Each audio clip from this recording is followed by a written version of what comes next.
Hi friends, this is my weekend after a a hectic schedule of a full week watching the trades and indicators and the performance of my EA robot on my charts. I'm enjoying the weekend here. So happy weekend to all. So today morning I have started from Bangalore. So we are going to we have visited Hasanamba.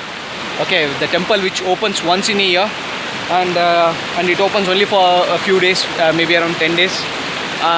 And during when they close the temple, they show the lamp is lightning.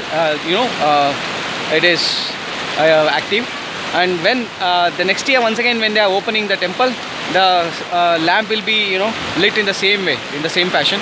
Okay, there is no nobody will be there to oil it and to put that tree and all, cotton and all.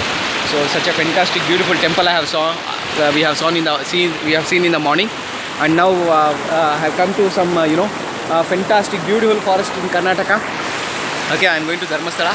So this is a river on the way. Okay, so I am really enjoying the nature here, guys. So this is a change of occupation, is a rest for mind. So I had watched Euro USD falling throughout the week and waiting for it to bounce back. Okay, and hope I'll get some relief this week. Okay, when it comes back a little bit, 100 pips, 120 pips, I'll book my profits. Okay, so enjoy, guys. Love you all. Bye.